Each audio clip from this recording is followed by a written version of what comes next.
Glucose is the molecule, इसका जो M में मास लिखते हैं उसको हम क्या कहेंगे, मॉलिक्यूलर मास। फॉर एग्जांपल इसका जो मॉलिक्यूलर मास होता है 180 AMU, 180 AMU को हम क्या कहेंगे, मॉलिक्यूलर मास।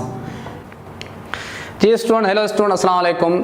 आज हम आ रहे हैं mole and Avogadro number, the most important topic of the first year class के मोल और एवोगैड्रो नंबर के कॉन्सेप्ट को समझेंगे। उसके बाद इस पे कुछ हम एग्जांपल्स करेंगे, प्रॉब्लम्स करेंगे। तो फर्स्ट ऑफ ऑल हम आते हैं, what is mole. What is mole? अच्छा, पहली बात यह है कि mole it is SI unit of amount of substance, amount of substance. तो मोल क्या है? Mole is actually unit. किसका यूनिट है? SI यूनिट है, अमाउंट ऑफ सब्सटेंस का SI यूनिट है। अगर इसकी हम डेफिनेशन लिखें तो पहले आ रहे हैं सिंपल डेफिनेशन पे। तो मोल हम किसको कहते हैं? Atomic mass, atomic mass, molecular मास, मॉलिक्यूलर मास, फार्मूला मास, या आप कह सकते हैं आयोनिक मास, किसी आयन का भी मास हो सकता है, ionic mass when expressed in grams is called मोल। इस तरह भी हम मोल को डिफाइन करते हैं कि atomic mass, molecular mass, formula मास या आयोनिक मास को हम जब एक्सप्रेस करें ग्राम्स में तो उसको हम क्या कहते हैं? Mole. That is a mole. For example हम एटॉमिक मास, फॉर एग्जाम्पल यहां पे ले रहे हैं sodium. Sodium is the element. इसका एटॉमिक मास क्या होता है? 23 AMU। 23 AMU is the atomic mass. अगर आप 23 AMU को किस में लिखेंगे? ग्राम्स में। 23 ग्राम हो जाएगा। तो ये जो 23 ग्राम होगा इसको हम क्या कहते हैं? Molar mass. और ये जो 23 ग्राम है actually this is the 1 mole of sodium element. ठीक है। इसी तरह अगर हम आ जाएं फॉर एग्जांपल ग्लूकोज पे, ग्लूकोज इज द मॉलिक्यूल। इसका जो एम में मास लिखते हैं उसको हम क्या कहेंगे? Molecular mass. फॉर एग्जांपल इसका जो मॉलिक्यूलर मास होता है 180 AMU। 180 AMU को हम क्या कहेंगे? मॉलिक्यूलर मास, मॉलिक्यूलर मास। ठीक है। और इसको अगर हम 180 AMU को लिखें 180 ग्राम में तो ये क्या हो जाएगा? Molar mass.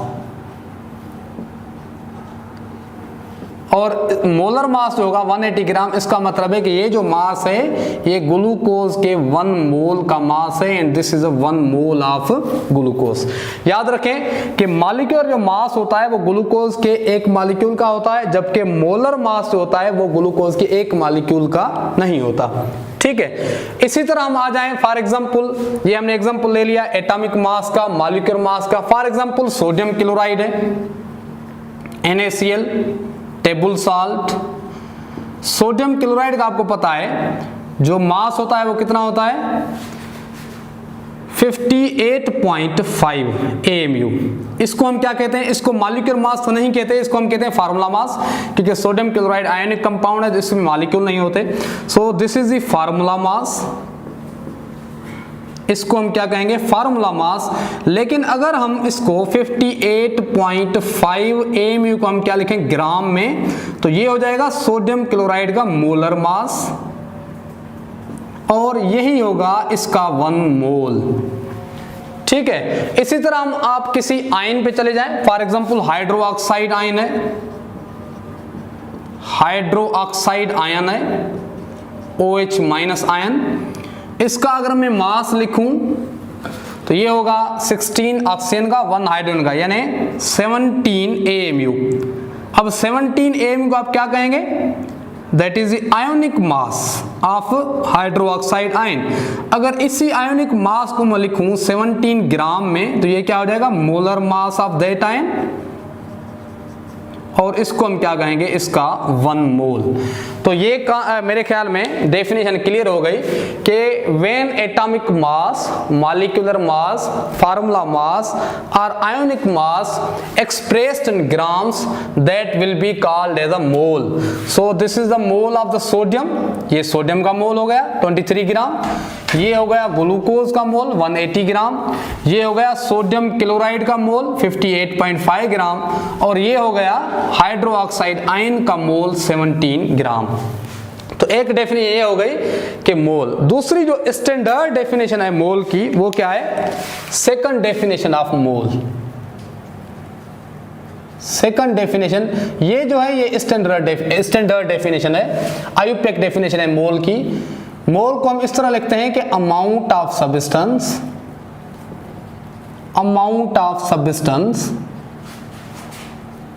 which contains as many particles का मतलब है यहाँ पे एटम्स भी हो सकते हैं, पार्टिकल्स में मॉलिक्यूल्स भी हो सकते हैं, फार्मूला यूनिट्स भी हो सकते हैं, या आयंस भी हो सकते हैं। ठीक है? Amount of substance which contains as many particles as atoms present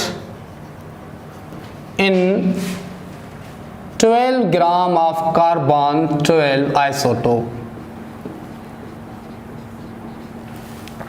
तो कार्बन 12 आइसोटोप जो होता है वो स्टैंडर्ड होता है, आपको पता है एटॉमिक मास में हम इसको स्टैंडर्ड लेते हैं। तो कार्बन 12 जो आइसोटोप है उसके अगर हम कितने ले लें? 12 ग्राम। अगर आप 12 ग्राम है आपके पास कार्बन 12 आइसोटोप के, इस डेफिनेशन मतलब उसमें जितने एटम्स हैं, अगर उतने ही पार्टिकल्स किसी और सब्सटेंस के आपके पास हैं, तो वो क्या होगा? That will B 1 mole of that substance. फिर दोबारा समझिए इस डेफिनेशन को। इस डेफिनेशन का मकसद क्या है कि अगर आपके पास है कार्बन 12 आइसोटोप के 12 gram, if you have 12 gram of carbon 12 isotope, उसमें जितने कार्बन 12 आइसोटोप के एटम्स हैं, अगर इतने ही पार्टिकल्स किसी और सब्सटेंस के आपके पास हैं, तो इसका मतलब ये क्या होगा? उस सब्सटेंस का 1 मोल होगा। अब हमें ये देखना है कि इस कार्बन 12 आइसोटोप के 12 ग्राम में कितने एटम्स होते हैं, कितने पार्टिकल्स होते हैं। तो ये मेजर किया गया है एक्सपेरिमेंटली कि 12 ग्राम ऑफ कार्बन 12 आइसोटोप देख लें। कार्बन 12 आइसोटोप के अगर हम 12 ग्राम ले लें, तो इतने में इसमें कितने एटम्स होते हैं? क्योंकि दिस इज जो आइसोटोप है कार्बन के एलिमेंट का, तो इसमें कितने एटम्स होंगे? इसमें एटम्स होते हैं 6.02 into 10 power 23 atoms. 6.02 into 10 power 23 atoms. ये एक्सपेरिमेंटली मेजर्ड नंबर है, और ये मेजर किया गया है एक्सपेरिमेंटली बहुत सारे एक्सपेरिमेंट्स के साथ कि 12 ग्राम कार्बन 12 ग्राम में 6.02 into 10 power 23 एटम्स हैं। अकॉर्डिंग टू द डेफिनेशन, अगर किसी और सब्सटेंस के आपके पास इतने ही पार्टिकल्स हैं, तो वो भी क्या होगा? That will also be mole of that substance. तो इसका मतलब ये हुआ कि ये कार्बन 12 आइसोटोप का क्या है? That is 1 mole of carbon 12 isotope. 1 mole of carbon 12 isotope. अब देखें फॉर एग्जांपल किसी और का एग्जांपल ले लें। 1 मोल ऑफ ग्लूकोज ले रहे हैं।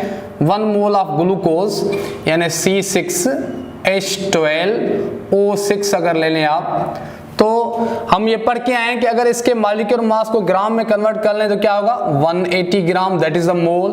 और इसी में 180 ग्राम में इसके कितने पार्टिकल्स होते हैं, कितने मॉलिक्यूल्स होते हैं, 6.02 इंटू 10 पावर 23 क्या होते हैं, मॉलिक्यूल्स होते हैं। तो इसका मतलब क्या हुआ कि this is also mole of, यानी 1 मोल ऑफ दी ग्लूकोज। इसी तरह आप दूसरे एग्जांपल 1 मोल ऑफ, अगर मैं 1 मोल ऑफ H2O ले लूं वाटर, तो इसका 18A में होता है मॉलिक्यूलर मास, उसको हम लिखेंगे ग्राम्स में, क्या हो जाएगा 18 ग्राम। तो इसमें मॉलिक्यूल्स कितने होंगे 6.02 इंटू 10 पावर 23 क्या हो जाएंगे molecules.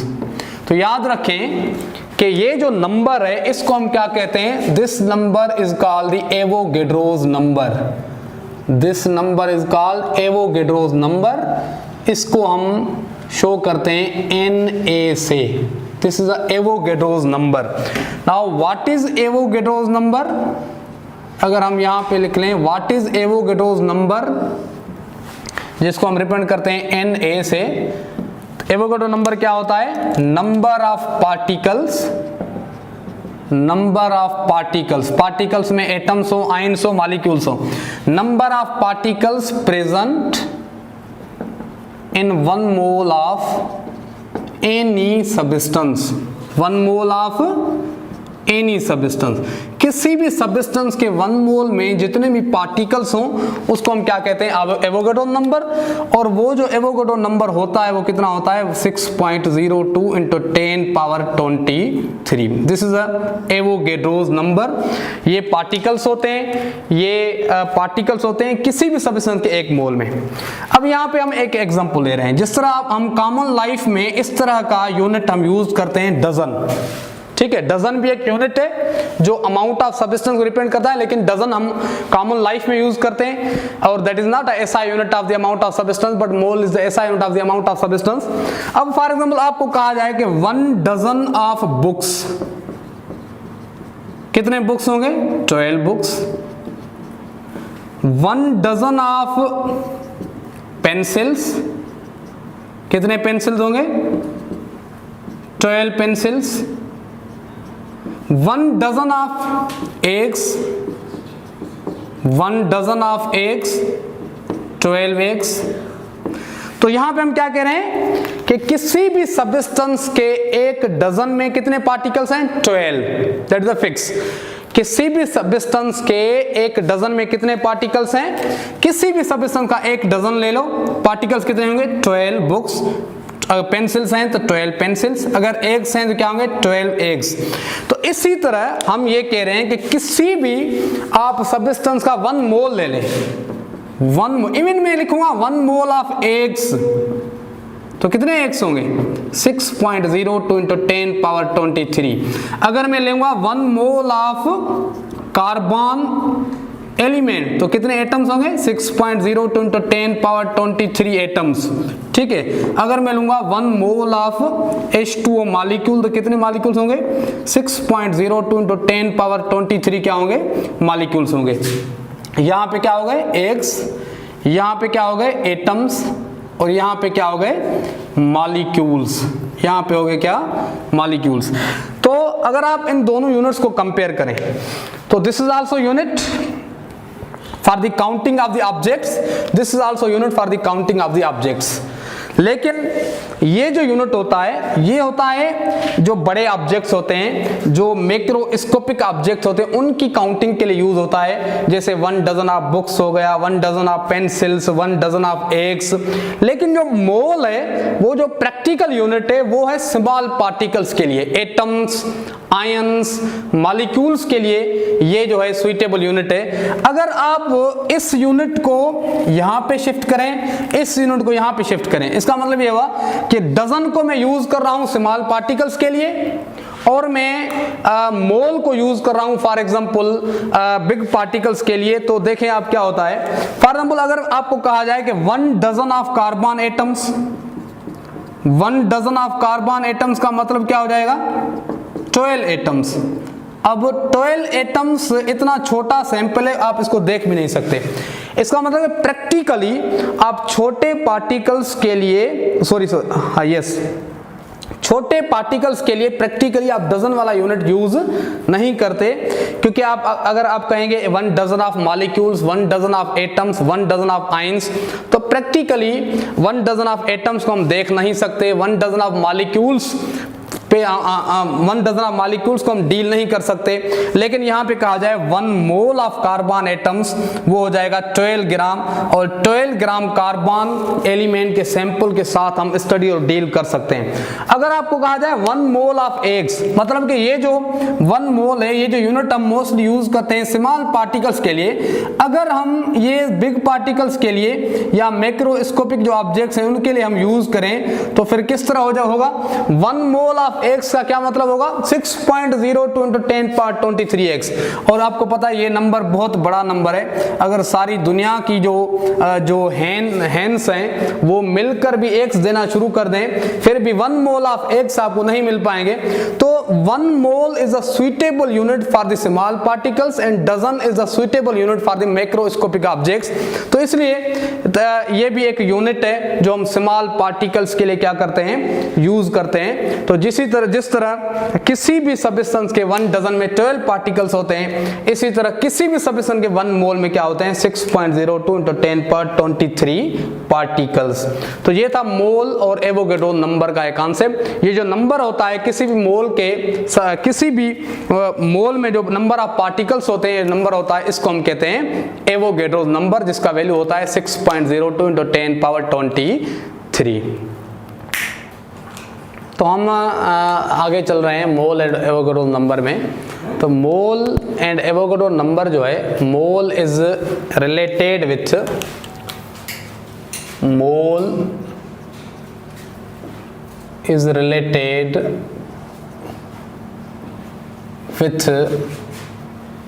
the mass of substance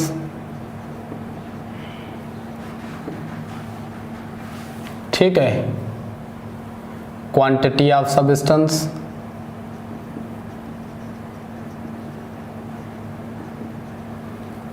and mole is related with the volume of the gases। ठीक है, मोल का जो रिलेशनशिप है वो मास ऑफ द सब्सटेंस के साथ भी है, क्वांटिटी ऑफ द सब्सटेंस या नंबर ऑफ पार्टिकल के साथ भी है, और वॉल्यूम ऑफ द गैसेस के साथ भी इसका रिलेशनशिप है। तो हम देख रहे हैं कि mole, how mole is related with the mass of substance and quantity of substance and volume of the gases. तो मोल आप देखें, अगर हम मोल को रिलेट करें with the mass of substance,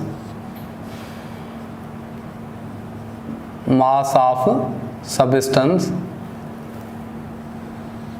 तो मोल किस तरह हो जाएगा, मोल जिसको हम n से भी शो करते हैं, that is equal to given mass divided by molar mass, given mass divided by molar mass. अगर आप गिवन मास को W से शो करें और मोलर मास को M से शो कर रहे हैं, देन मास ऑफ सब्सटेंस, अगर आपको मास गिवन हो और मोलर मास आपके पास हो तो then you can easily calculate the number of the moles. तो moles n will be equal to W divided by M। यहाँ इसको आप अगर इस तरह करें, अगर आपको मास कैलकुलेट करना हो W तो W हो जाएगा n मल्टीप्लाइड बाय M। ये फार्मूलाज जो होंगे ये प्रॉब्लम्स को सॉल्व करने में क्या करेंगे, हेल्प करेंगे। उसके बाद आ रहे हैं क्वांटिटी ऑफ सब्सटेंस में। क्वांटिटी ऑफ सब्सटेंस से मोल का क्या रिलेशनशिप है, mole n is equal to given particles divided by Avogadro's number.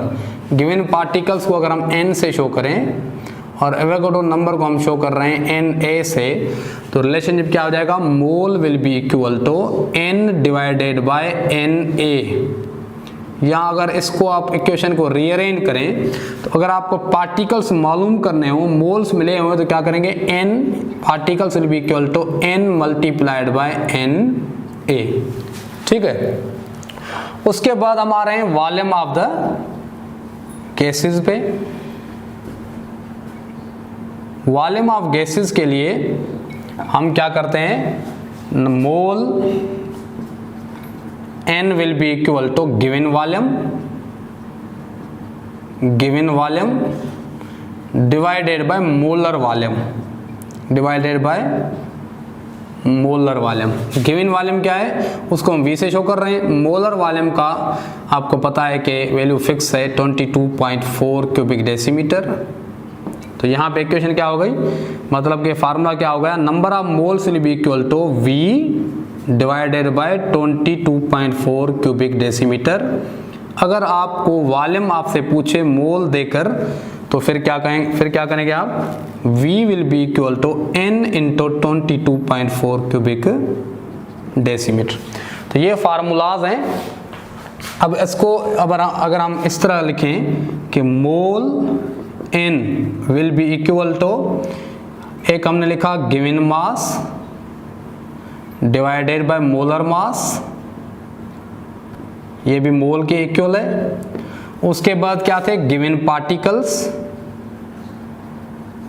Particles divided bye Avogadro number, ये टर्म भी मोल के इक्वल था। और क्या था, given volume divided by molar volume 22.4 cubic decimetre, ये भी क्या था, मोल के इक्वल था। तो n will be equal to given mass w upon molar mass will be equal to given particles n upon na Avogadro number will be equal to given volume divided by 22.4 cubic decimetre. Mole और Avogadro number के problems में हम ये formulas क्या करते हैं, use करते हैं, दैट इज द। तो आप इसमें से कोई भी फार्मूला निकाल कर आप प्रॉब्लम के लिए यूज कर सकते हैं। लेकिन ये जो पोर्शन है v अपॉन 22.4 क्यूबिक डेसीमीटर, ये याद रखें, this is only for gases, और कंडीशन क्या होनी चाहिए, STP। क्योंकि ये जो हम लिखते हैं रिलेशनशिप, ये है on the basis of the Avogadro's law. According to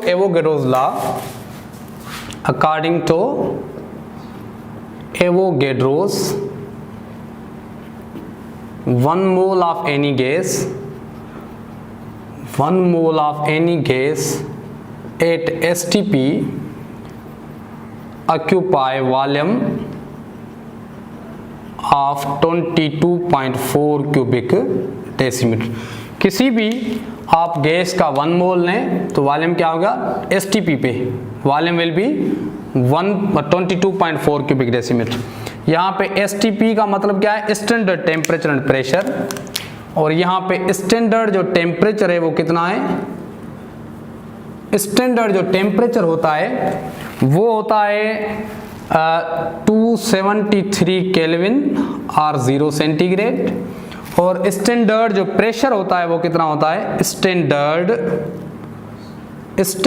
pressure जो हम कंसीडर करते हैं वो करते हैं 1 atm और 760 टार। तो अगर आप किसी भी गैस को इन कंडीशंस पे मेजर करें और उसका वॉल्यूम मेजर करें, किसी भी गैस का 1 मोल लें तो किसी भी गैस का 1 mole will occupy 22.4 cubic decimetre volume at these conditions at STP। For example हम ले रहे हैं 1 मोल ऑफ हाइड्रोजन गैस, तो हम ये पढ़ के आए हैं कि 1 मोल ऑफ हाइड्रोजन गैस का मतलब कितने ग्राम्स होंगे, 2 ग्राम्स, क्योंकि इसका मॉलिक्यूलर मास है 2 mu, इसको हमने ग्राम में कन्वर्ट कर लिया 2 ग्राम्स, और उसमें मॉलिक्यूल्स कितने होंगे 6.02 × 10⁻23, और इसका वॉल्यूम कितना होगा, volume will be 22.4 cubic decimetre if hydrogen gas is kept at STP।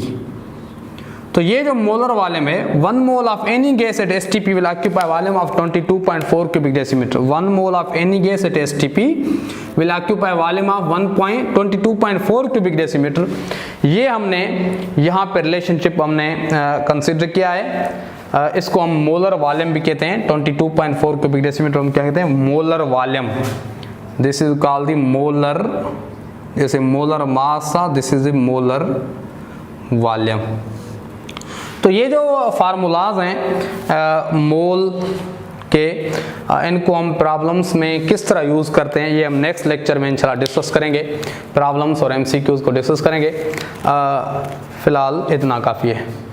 और मैं आपको रिक्वेस्ट कर रहा हूँ कि इस चैनल को ज़मान चांडियो ऑफिशियल चैनल को सब्सक्राइब करें, लाइक करें और शेयर करें, and to get the more updates for the new lecture और न्यू वीडियोस।